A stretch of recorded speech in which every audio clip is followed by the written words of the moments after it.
Hello everyone, thank you so much for joining us on Asonye Live this evening. And as usual, we'll be talking about trending political stories. Today we'll be talking about the EU report on the future of elections in Nigeria. It's been 4 months since the conclusion of the 2023 polls across the country, where Bola Ahmed Tinubu was declared winner of the presidential election. Since then, the Independent National Electoral Commission continues to defend its actions of the conduct of the polls, and also admitting errors and challenges that was faced during that elections. However, what lessons have the umpire learned? What lessons have political parties and electorates learned, especially as domestic and foreign election observers continue to release unfavorable reports? That's what we'll be discussing. And who best do justice to this topic than Mina, Honorable Mina Horsfall, former AMAC chairman candidate, who is with us at the moment. She's also a Nollywood actor, humanitarian, politician, and activist. So good to have you join us. Thank you, and I feel flattered. I wanted to go further, but we don't have that much time. We have so much to discuss. Thank you. Yes, but you're all in black today. Is there a reason why? Yeah, I'm actually honoring the memory of my godfather and our media mogul, High Chief Raymond Alioho Dokpesi of Dark Communications. You know, he left us. It's over a month now, but it's still a memory that one should cherish for the rest of, Exactly. our life. It's still a painful moment, and so I can imagine. This is actually my first media appearance ever since he passed, so I decided to do him this honor. Right. Yeah, because he was very, very instrumental to my political career, because he believed so much in youth and politics. He does. I mean, I have had a conversation with him too, and he was always disappointed that we weren't doing more than we had the capacity to do. Yeah. Where do you think the media? I mean, he was very instrumental too to several media moguls too who came up after him. Where do you think the media will miss him most? They're going to miss him in all aspects, especially that of someone who actually has the guts to speak the truth at all times. He even criticizes his own media organization, and he tells them they're not even doing enough. He's not satisfied because he's a perfectionist. His own vision is just out of this world. That's true. Let's just hope that the legacy will live on, and they'll even do better. Hopefully, by the grace of God. Well, you're bringing back really sad memories, but I wish his soul entrance into the beyond, and a peaceful one at that. Thank you, Mina, for doing that. But we'll go for a short break right now and return to discuss the future of our elections and the many reports that are coming in. Stay with us. This is still Joy Asonye Live.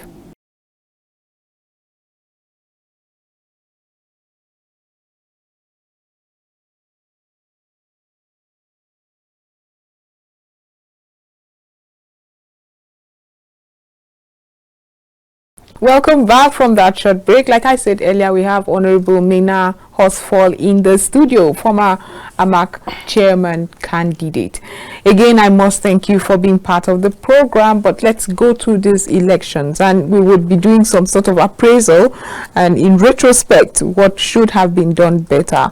We heard all the promises that INEC made. I know political parties asked all the questions, the media asked all the questions. We attended several summits and trainings and several engagements with the Independent National Electoral Commission. So let's go to how you found the elections. That's why we're actually so disappointed, with the Independent National Electoral Commission. They made a lot of promises and end up betraying public trust and severely damaging the confidence we had in having a transparent election, because we were very hopeful that this was going to be it. This was actually the first time we were having a third force in Nigeria. So we thought that the voice of the people will be heard, that the votes of the people will count. Nigerians had a choice. They knew who they wanted to be the next president of this country. INEC gave us their choice. Now, they had a guideline and procedure, which they stated that it was going to be by physical collation, electronic collation as well, and then it will be electronically transmitted in real time beavers, and that of the beavers will be calculated or into the INEC portal, right, so that it will be transparent for everyone to see, to have access to, so that you'll be sure that, okay, yes, your votes from your polling unit was reflected in real time. Premium time was what their words were. Yes. But unfortunately, that failed, because as at the time INEC announced the results, there were still a lot of discrepancies, hiccups here and then. A lot of polling units, they were unable to even electronically transmit results into the beavers. Now, when Mahmoud was asked, you know, this was not what you promised, he said we should go to court.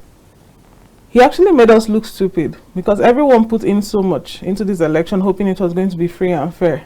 It was going to be different from the other elections.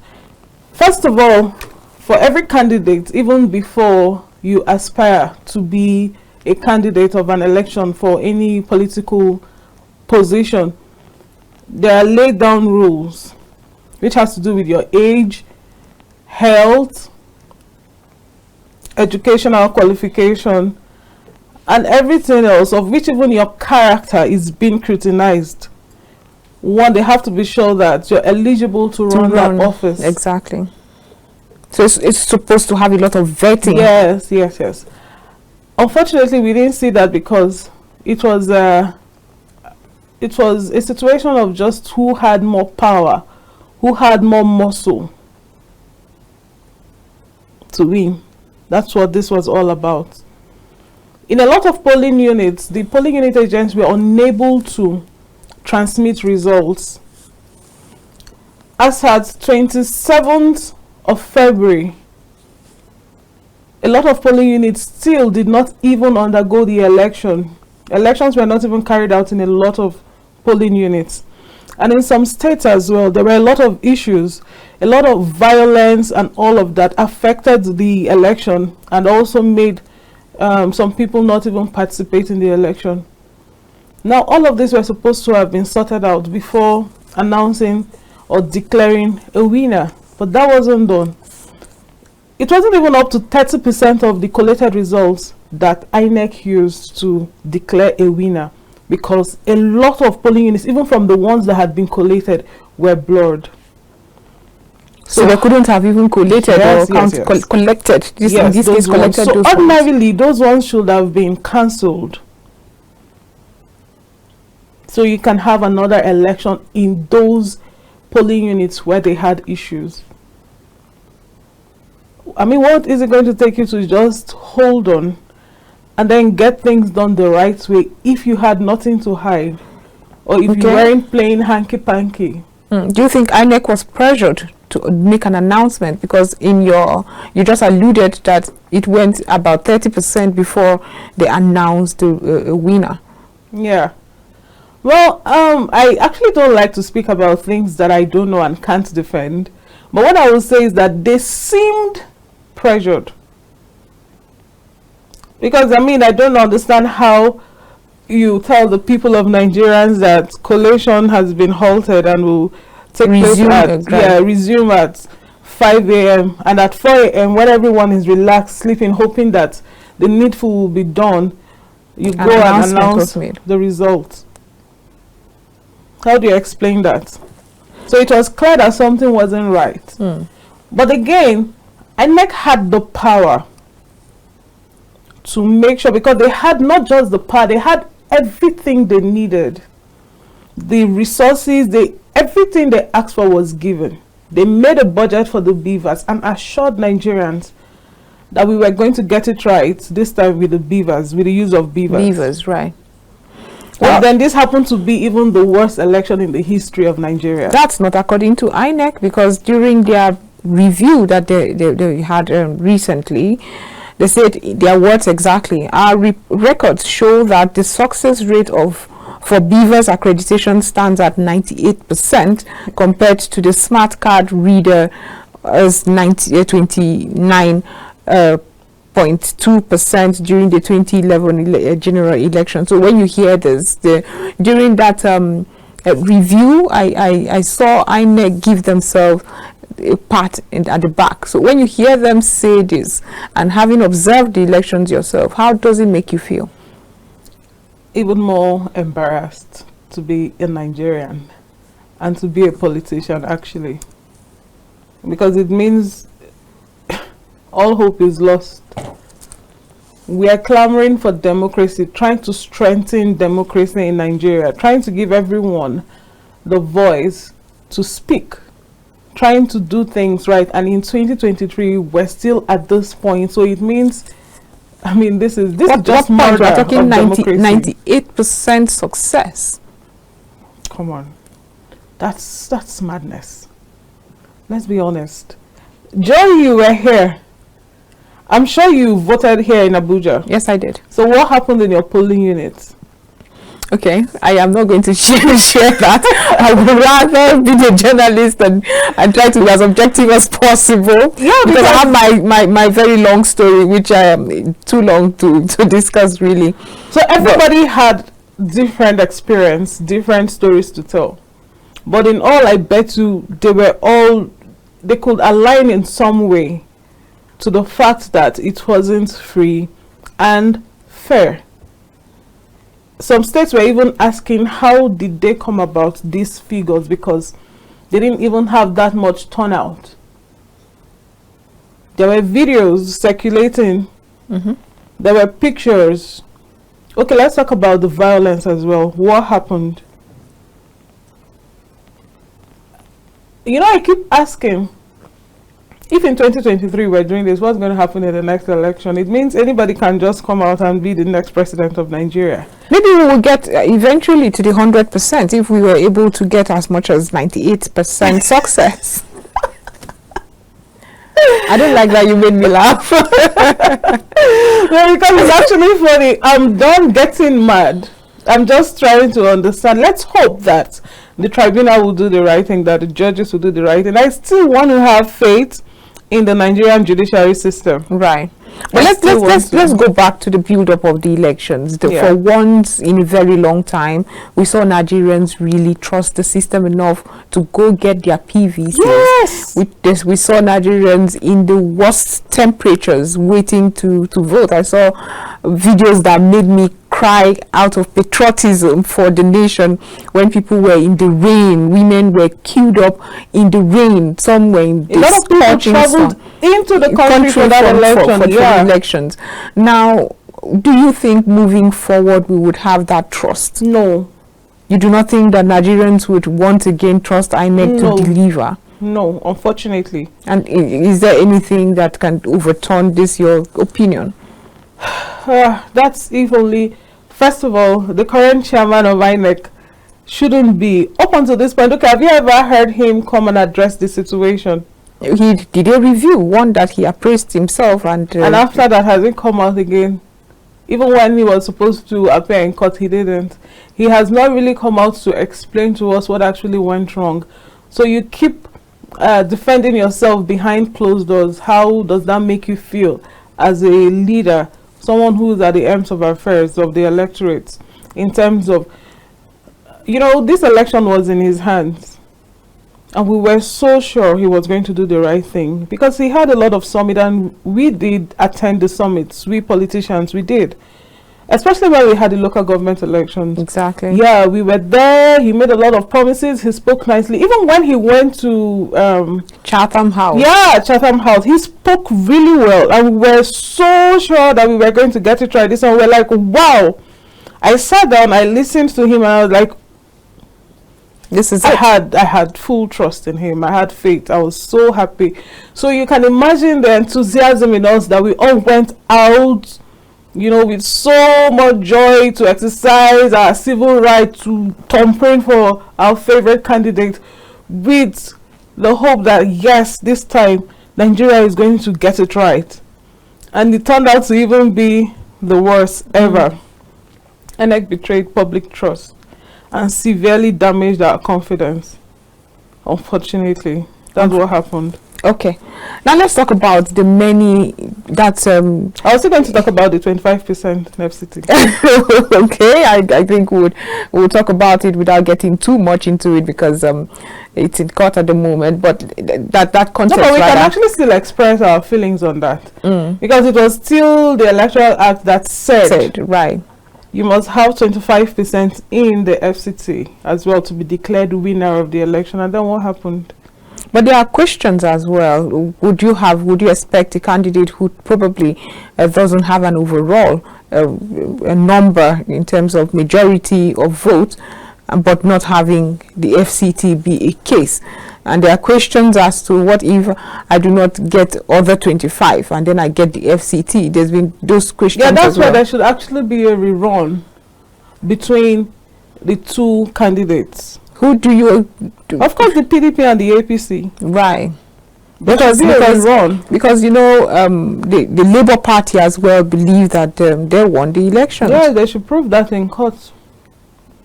So prove that in court. So why are you my headache actually? Of course, but why are you so? I was actually impressed with the turnout of youths coming out to let Nigerians know that yes, they are actually ready to choose their leader. That was impressive. That was impressive. Now I'm not talking about party. I'm talking about doing the right thing. I was so glad that the youth came out, you know, to make their voice heard. That was a whirlwind movement. You understand? They wanted a leader. They had a candidate. They knew who they wanted. You understand? And then what happened? Their confidence was also betrayed. Right. I'm a member of the People's Democratic Party. I had my own candidate. That is Excellency Atiku Abubakar, and I was sure he was going to win, and I'm still hopeful, I'm still optimistic, right? Now in the end, I always tell people that politics, most times when I'm talking to the Labour Party youths, I tell them, I said, look, don't feel bad, because this is how politics is. Now you are gaining momentum, you are building your structure. Exactly. It might not be Peter Obi that will be the Messiah, right? But you have made your voice heard. Now Nigerians know that they cannot take youth for granted anymore when it comes to politics and choosing a leader, and they'll begin to take youth very seriously in politics, right? Do you think so? Yeah. Actually, yeah, I do think so. Do you think they have maintained that momentum? No, they haven't actually, unfortunately. Yeah, because after the election, I was hoping to see youth out there still doing much more, you know, defending their candidates, standing behind their candidate and all of it. But it feels like everybody has just gone back into their regular, just they don't even care anymore doing their thing. And we are like out there still following the case and hoping that, okay, the right thing be done. I wanted, so bad for Atiku to win, because I believe so much in him till tomorrow. I do believe in Atiku. I believe in his competence and everything, that he will do a lot better. So, but what's most important for me is that we do the right thing as a nation for the sake of the people of Nigeria and the future of Nigeria. We've been made a laughingstock for too long in the eyes of the world, that I was hoping so bad we are going to get it right this time and have a candidate, like a president, that can represent us well in the world, you know. And then they gave us who? Okay, so they gave you who they gave, but let's go back to this youth and the trust. And you're talking about how now the leaders from all stratas know to do better because the youths are watching. But what's the danger if we do not see youth engaging in political activities or governance? What's the biggest danger for the nation? It means everything is going to collapse again. It's going to get even worse. We're still going to leave this nation in the hands of these same elderly people that have done us no good, that have done us more harm, that have actually destroyed the institution of this country in terms of governance. Let me not say good governance, because we are asking for too much. To experience good governance in Nigeria. So yeah, the whole system is going to collapse once again. And now, okay, even the president now, how far has it gone in youth inclusiveness in his government? In his defense, the cabinet is not set yet. So, And it's been how long already? He still has a couple of days. Okay. You're making me a spokesperson, and I have not been paid for this, Honorable. I don't think that's really fair to me. But let's go back to how we can now incite that love for nation within young people who had given this nation that trust and showed patriotism in their vote and their turnout and all of that. Is there hope right now? No. That's the most bleak thing I've heard you say, but why do you think so? Just as I said, they've all gone back into doing their regular activities and all. And again, rigging of election starts from the polling units. And most times, who are the polling unit agents? They are youths, right? If they stop taking bribe from the polling units. Honorable, you remember this conversation? We had it way before, where we were trying to talk about how they should shun this inducement, financial inducement, or inducement. But they won't even listen to you, because when you go to, I had about 5 polling units under me during the election, the presidential election, and then you go to the polling unit, they're already asking, Honorable, we've not seen money, Honorable, should I send my account, Honorable? Money, and then you will see an agent is telling you that he's working for your party and he's carrying the tag of another party. He's hiding it inside. No, it's not funny. We're in trouble. It's a serious mess, and that is why INEC has the guts to do these things they do, because already from the polling units, the corruption starts from the polling unit. So the more we come out to sensitize our youth that look, you have the key to a better Nigeria. You have the key. Forget about money. Work for the candidate that you know, that you believe will do better, and give him all the support. What happened to the Electoral Act against undue inducement? Do you think the anti-graft agencies that were also deployed during the elections and the police and all of that were really on ground to curb it? In all honesty, Joy, no. They were there, but what were they doing? They all had the favorite candidate they were working for, which is the ruling party. Really? Yes. And they proved that? I mean, was it not obvious? If you're not from the ruling party, or you're not supporting the ruling party, or you're not an agent of the ruling party, and you go get their attention, they won't do anything. They're working with others from above. These are the people that put them in office. So how do you mean across the country? Because I know places where opposition did really well, surprisingly. Yeah, because just a few. But now I voted here in the FCT, so I can talk about the FCT. Even though the ruling party has never, the current ruling party has never actually won the FCT. Okay, but whenever you are the polling unit, the security agents are always taking orders from above. And others that thwart the proper conduct of the elections? Yeah, most times they do.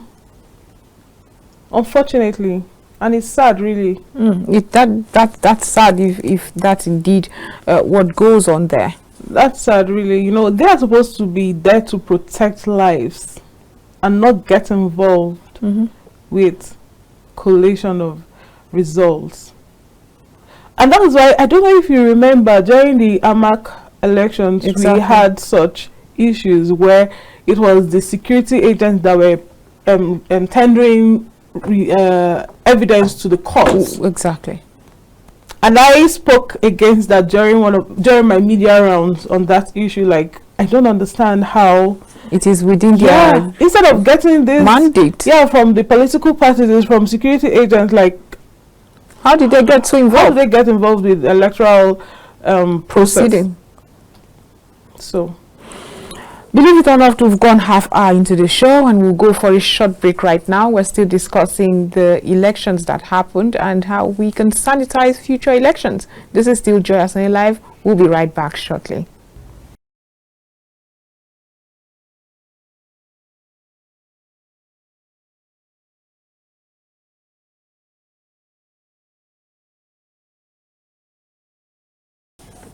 Welcome back from that. Like I said earlier, we've been discussing the elections, the 2023 general elections and the conduct of it.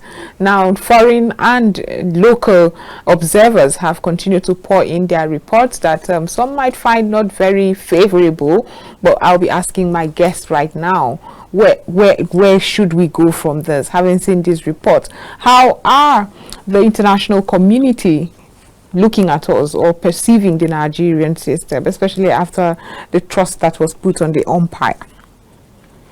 Okay, I'm going to quote what the EU report states. It states, and I quote, not Mina said, the EU report states, and again, I quote, the 2023 general elections did not ensure a well-run, transparent, and inclusiveness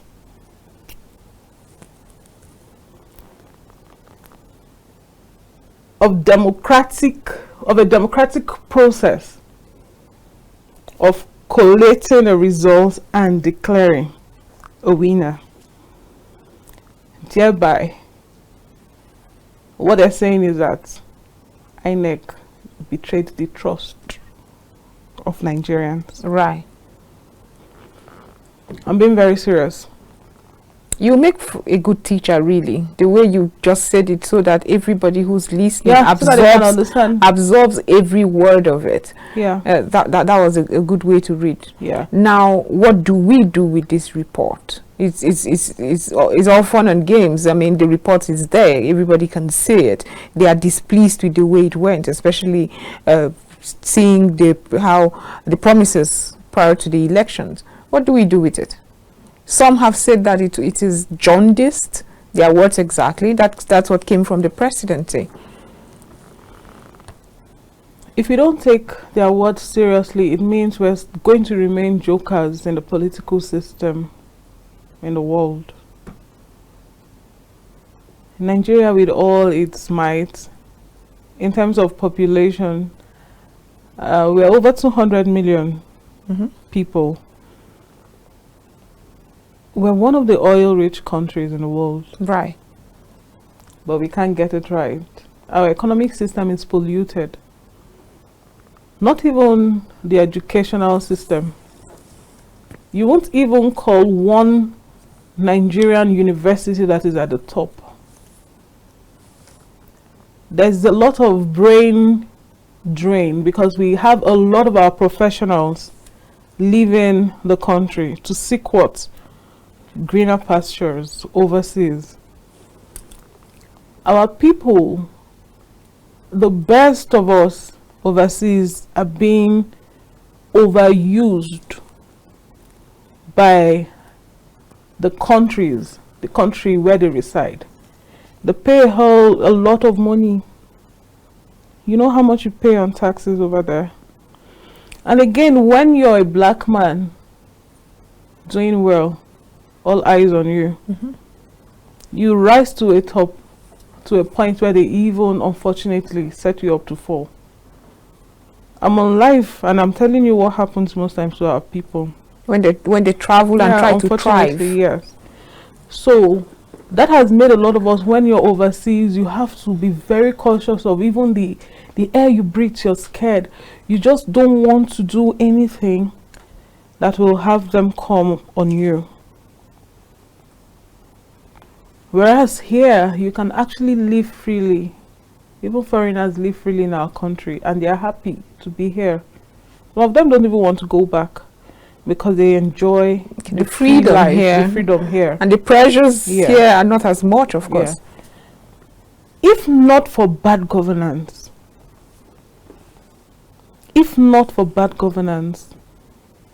what are we doing overseas? The best of the doctors overseas are Nigerians.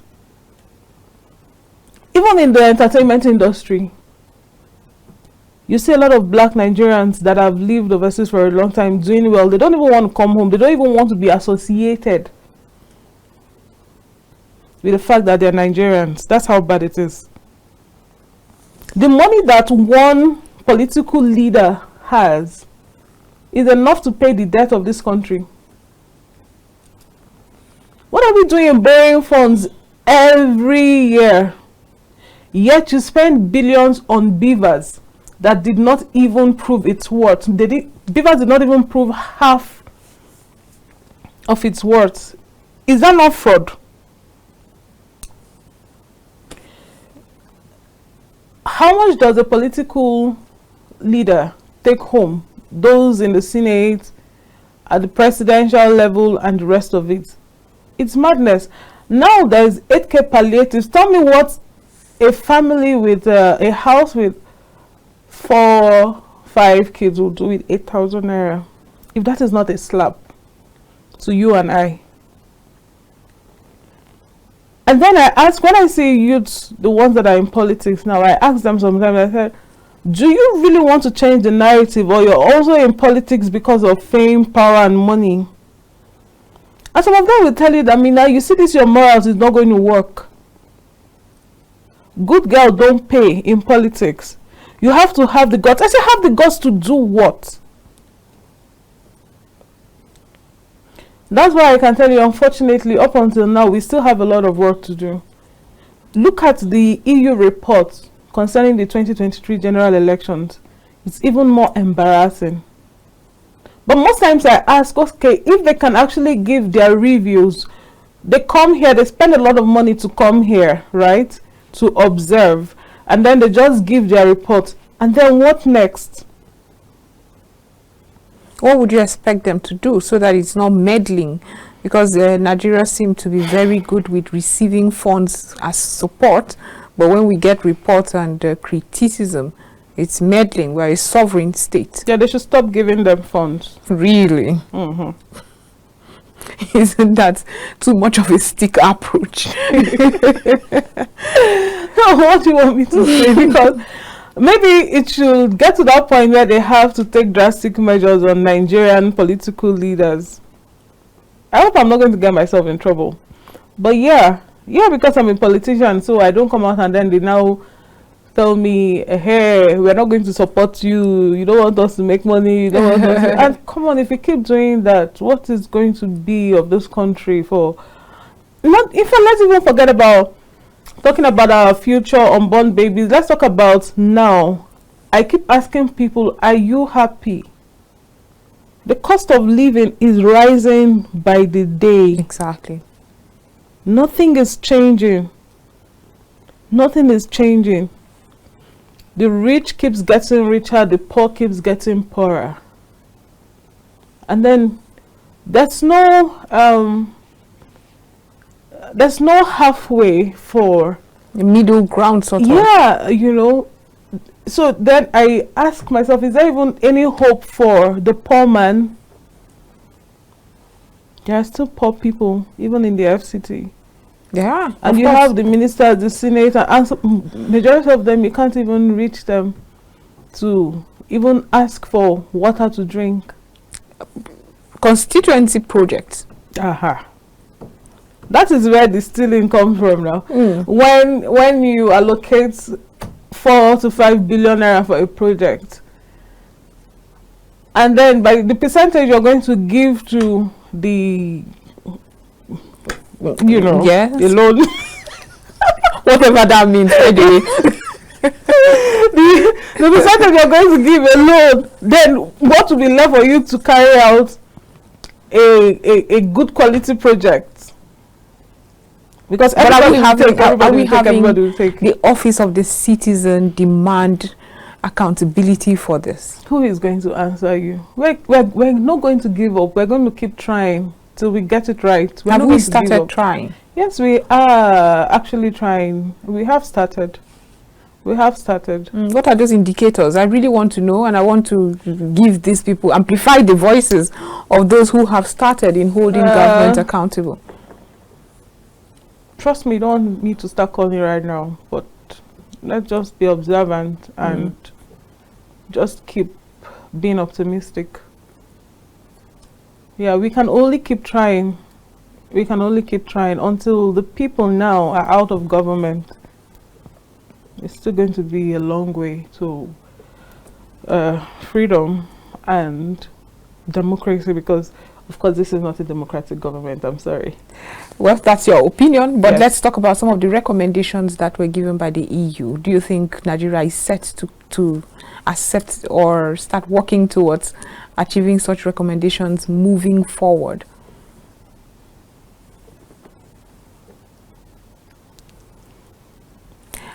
You're beautiful with your smile, but can you just respond to the question? Because my answers might not be nice, but like I have said, I love my country. I don't want to diss my country, so I'll say yes. You've said it all. You mean no. You said it all. You mean no. But however, should this government sit up, do you see it coming to fall? It will be in their best interest to sit up and be, one, all inclusive, two, listen to the people, three, right the wrong and prove us wrong. So the policies so far, are you confident that we will see this righting the wrong and proving the many people, those dissenting voices wrong? This government, no. But in the nearest future, yeah. In the nearest future? I would like to hear more. What do you mean by with this government, no, but in the nearest future? You mean after 4 years? First of all, it's still too early to judge. Right. Because remember, the court proceedings are still on. Let's see what comes out. But hypothetically speaking, should this government continue to sit with the outcome of the elections favoring this government? They're actually not supposed to, but they are already, and there's nothing you and I can do about it. So you're giving up already? I'm not giving up. That's what I'm saying, and that's why I said it's still early to judge, right? Or to ascertain concerning this government. Okay. Because you don't know what tomorrow will bring. Right. But do you stand by some of the policies this government started with? The student loan, the end of the subsidy regime? Now you've got even more problem for them now. I saw on social media, I don't know if I should believe that, where, okay, because of the student loan, a lot of the universities have even increased their tuition fee. Their tuition fees. So you see, we have a big problem at hand. Do you think that it wasn't a well thought out policy, yes, or that the yeah. university is taking advantage? Universities, yeah, taking advantage, one, and two, it wasn't a well thought out policy. Three, if you begin to incur debt on these students, how are they going to pay when they come out of the university? There is no job. Remember.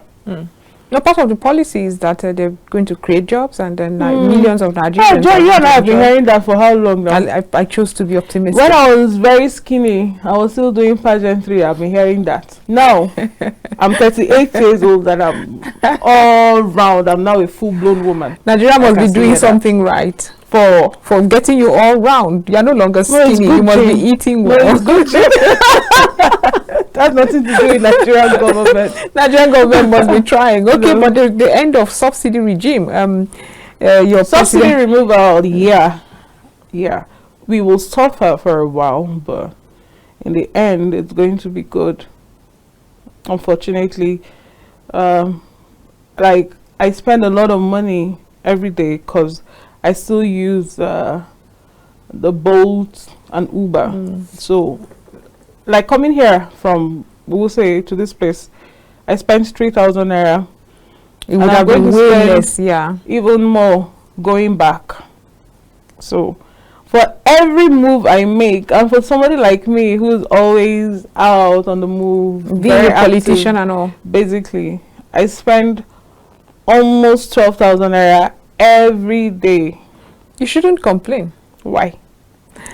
I think you have the wherewithal to afford it. I'm concerned about some other Nigerians who might be struggling even My more. domestic staff, when she was leaving today, I sent her on errand as well. Along her way, she should stop by to give someone fabric for me, and she said, "Ah, auntie, that extra transport, she comes to work all the way from Nasarawa State. Wow. Yeah.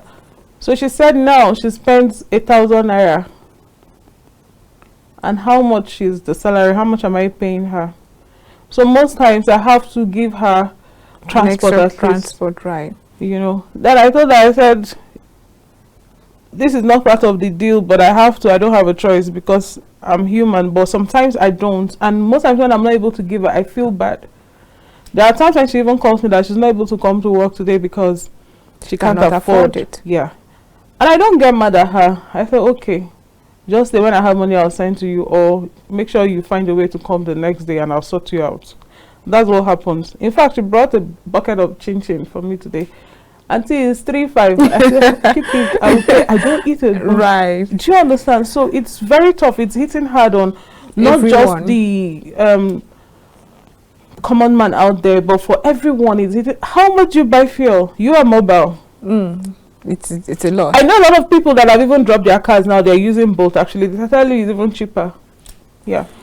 Well, like you said, for some of us who have to move around a lot, it's not that easy. But what kind of palliatives or cushioning effect or intervention? Lately, I've been hearing that this administration is all about interventions. The other one was about palliatives. So what interventions would you like to see actions expedited on? Before they put these policies to light, they should always think about the people and work something out for them. Do you understand? There should be extra bonuses for them, especially the civil servants in the office. Even those working in the private sector, there should be extra bonuses for them that should be able to cover up, those expenses. And even with all of this going on, some companies still owe salaries and don't even pay. Exactly. So it's really crazy. And that's why you still have the rate of crime and, all of these things going on. Because then you ask yourself, how do you expect these people to survive anyways? So in what sector would you think if they give interventions to cushion this? If there's a way they can, if it's monthly, provide foodstuffs for people, especially those in the rural areas. If you can't cover everywhere, at least those in the rural areas, if you can provide foodstuffs for them monthly till this whole thing dies down. Well, they made the promise that very soon the exchange value will be normal and all of it. But you and I know that what goes up in Nigeria doesn't go down. Now, new administration with renewed hope, maybe we'll see it different. The one that wants to give us 8,000 naira palliatives.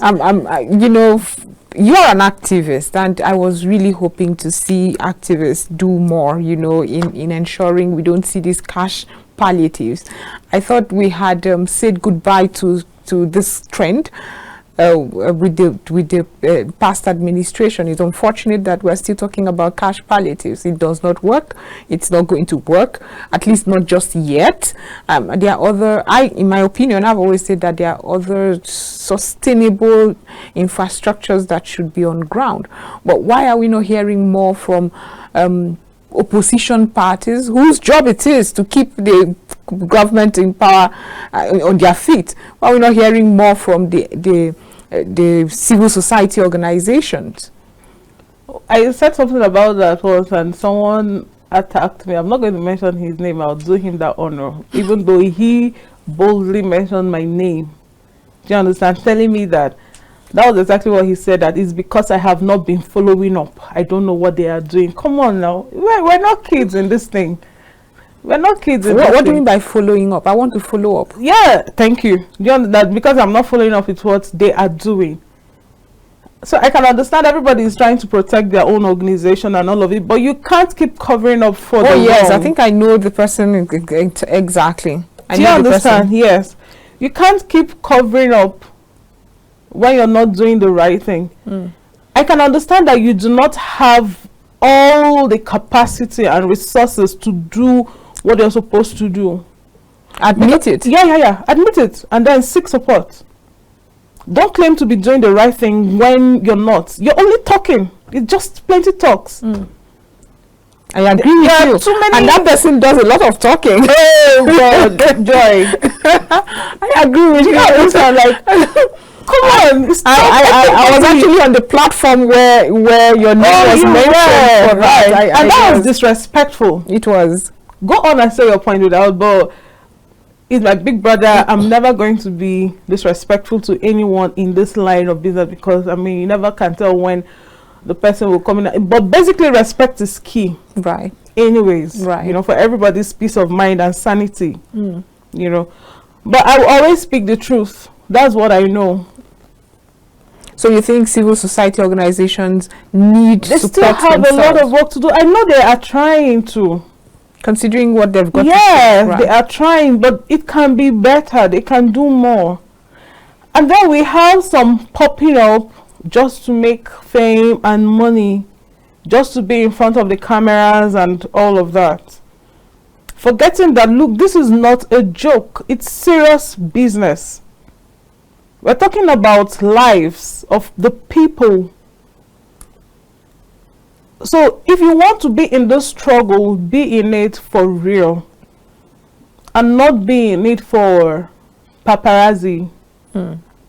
If you want to do paparazzi, please go and do movies, go and produce skits on social media and get the fame and likes and comments that you want. But this is real business. This is real. People's lives depend on Yes, you. so don't joke about it. Don't joke about it.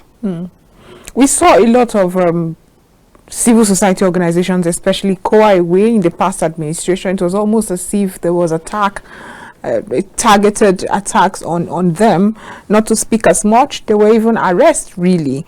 Do you think that this is the trauma from the past administration? Is it still reflecting? Yes, it is. And unfortunately, if you're an activist and all of it, you know that. I mean, your life is always going to be at risk.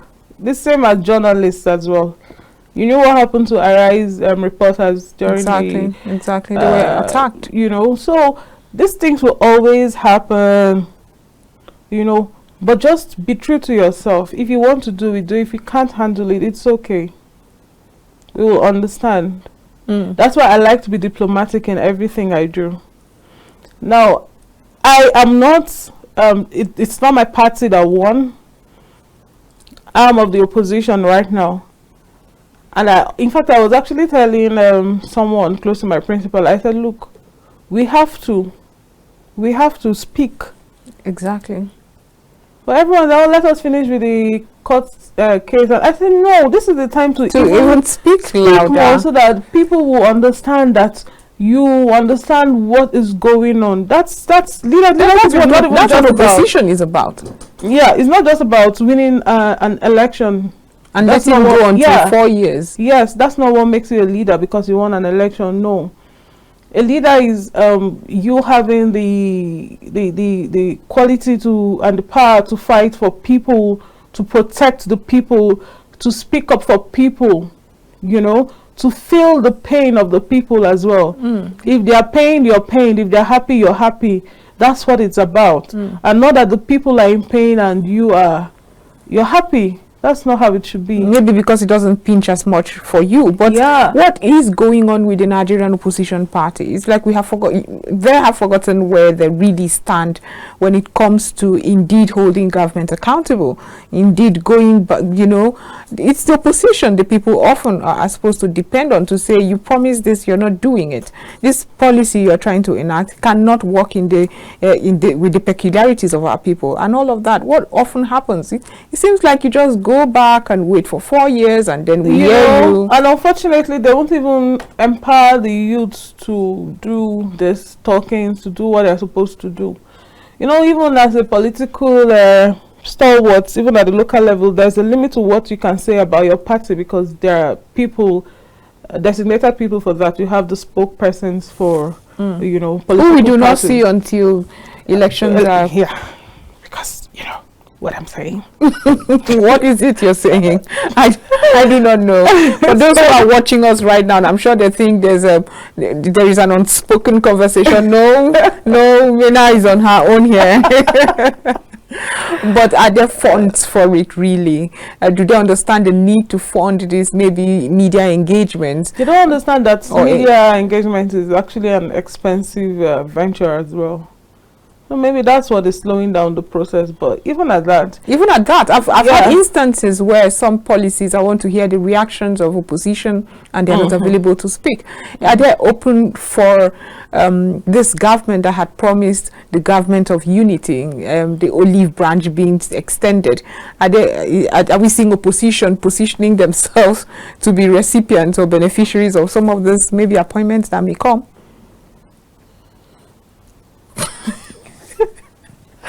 I don't want to say, because it's an individual thing. You know, when election comes and go like this, there are people that you expect to be loyal to their party. They're the ones that be running lobby all over the halls of the. And then if the other one is not there, you see them again running running katakata. So that's why I just said, you see, right now we still have a long way to go until this set of politicians actually leave the system, right? That will be able to properly restructure.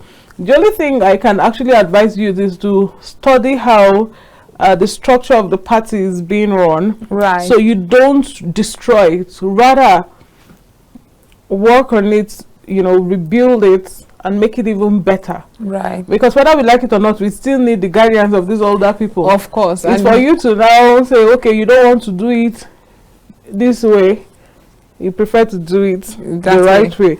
But do you think, before we go, because we're really running out of time now, do you think that we are ever going to get that balance to say, okay, we understand your guidance and your wealth of experience, but let us run, please, by all means, let us run, and all of that? Can we get that balance, or we're always going to recycle? No, because they're still not encouraging like aligning themselves with young people, like working with young people, because you will see most of them, even their peers are older people.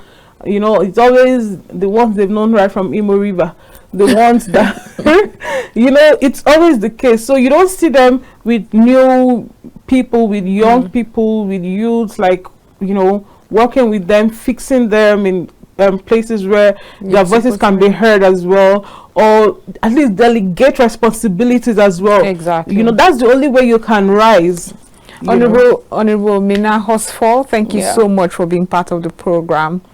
Like I said earlier, she's a former AMAC chairman candidate.